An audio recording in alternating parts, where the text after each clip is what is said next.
Welcome to Fires and Ferraris, a show which tells a story about a man and his bar.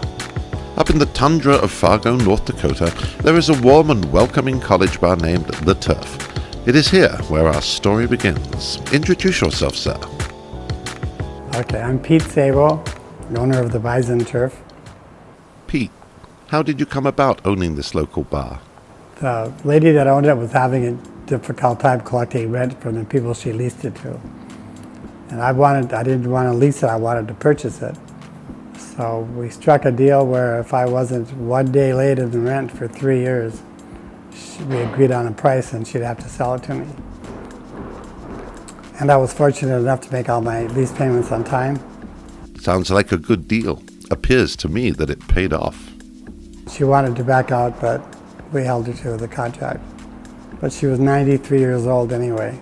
It was time for her to give up the ship, I thought. Looks like you're the captain now. What was the bar like when you took ownership? Well, when I purchased it, it was a a beer bar, no liquor on it. And it was pretty run down. A bar with no liquor? What's that nonsense? I purchased a liquor license. They were $300,000. My giddy aunt. And the sales quadrupled the first year after that. Many people know the Turf as the long-standing bar for North Dakota State University. What do you think of the student relationship you have? I laugh out loud sometimes. It makes me so happy. And my secret is not a big secret. It's really good food. Michelin star? And I sell cheap beer, which is the mainstay of most college students. I'm no uni student, but a cheap pint is a cheap pint. Pete's bar is a bit of a mess at the moment. He's in the midst of refurbishing his establishment. 2 years ago, Pete had an exciting visit from the fire brigade. Hi everyone, this is Amy Unruh at the Bison Turf on University in North Fargo, right by NDSU's campus, where the Bison Turf is on fire. You can see flames behind me. Let me turn around the camera. Back in 2016, July to be precise, a fire broke out at the Turf. Unfortunately, the building was almost a complete loss. It was destroyed, everything.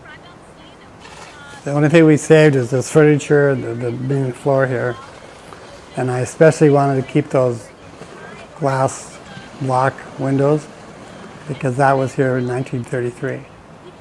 And it was designed by the architectural class at NDSU when they built this in 1933. So it was really important to keep that. They charged probably another $10,000 to gently go around those windows to save that brick in the window for me. Where do you replace something like that? 80-some-year-old guy showed up, and he said, I see that you've got a couple of broken ones. And I said, yeah. And Roar's Construction, the one that put up the frame and built it, they checked all across the United States, and those haven't been manufactured since 1938. So they said, if we break one, well, I don't know what we're going to do. This guy had 7 of them. He took them off a creamery in Moorhead in 1928. And he said, they've been in my barn all these years. And I said, what do you want for them? And he said, they're too priceless to put a price on them. And he said, I'm going to have maybe 4 or 6 meals for my wife and I. I explained he ran a hard bargain, but I'd take him up on it. Doesn't sound like a hard bargain to me. The morning of the fire, I was here, and I walked in, I could smell something hot. And my employees were trying to check things out, so I called my electrician. He showed up and he checked the whole building out, and he said, it seems to be coming the strongest from the beer cooler, the keg cooler. So I called my keg guy, my refrigeration guy. He raced right over, and he thought it was the condenser motor in the keg cooler in the back bar. So he got a new motor, and he was inside the cooler putting it in when the flames blasted out of the roof. And I believe it was the exhaust fan for the big kitchen vent. Pete, we know you're the bar expert, but we wanted to ask the fire expert. We asked a few questions to this lovely gentleman about the Turf fire and fire safety. I'm Ryan Erickson, Fargo Fire Marshal. What do you think caused the fire? So the Bison Turf fire was started due to hot work, which is just a general term you use for cutting, welding, torch work.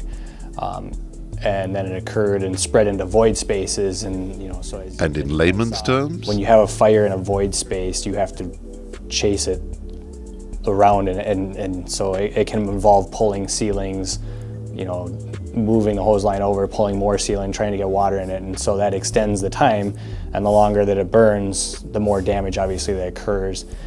And along with just like we talk about sprinkler systems and the amount of water they flow on a fire, the amount of water you flow out of fire hose is significantly more. So if we're having to run fire hoses for extended time on a fire, we're talking about significant amounts of water being pushed into a building. So can you explain a little bit about fire safety and fire code? When you build a project, you get built under the building code, and then once you receive a certificate of occupancy, you move on, and the building's occupied, and then it's maintained under the fire code.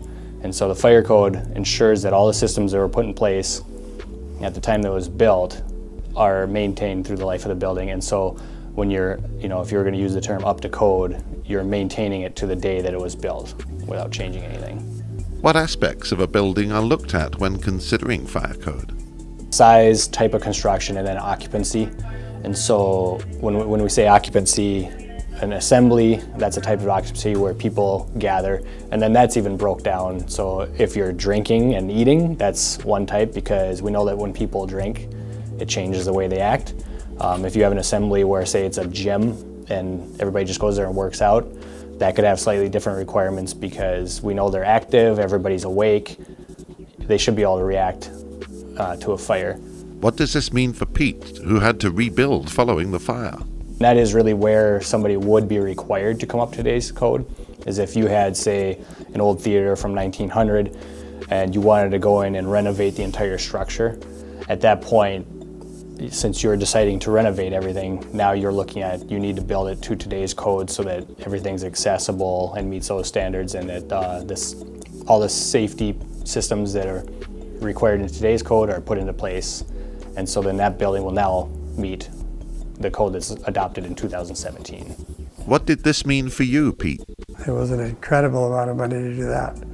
I had to put a 3-inch water line in that cost me $70,000. And I can't tap off that for the water for the building. I had to put a separate water line in for that. After we're done at the interview, you can take a look outside. I'll show it to you in the basement.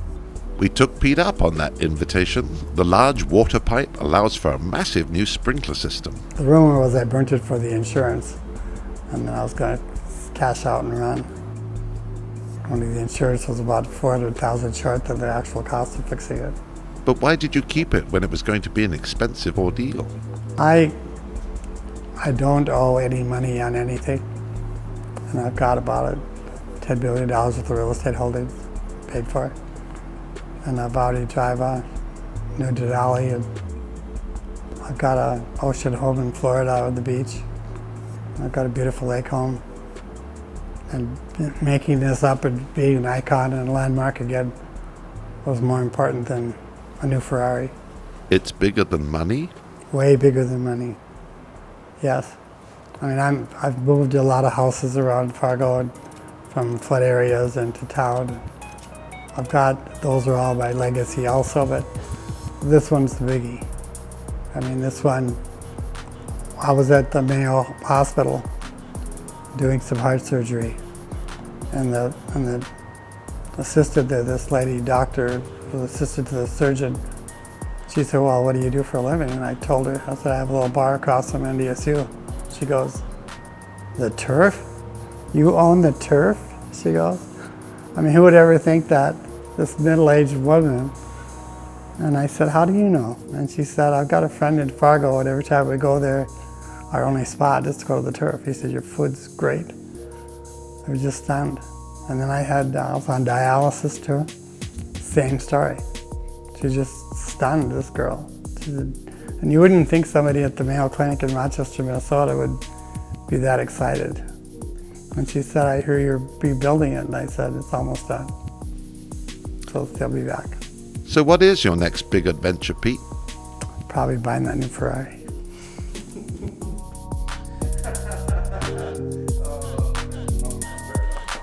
I used to have one.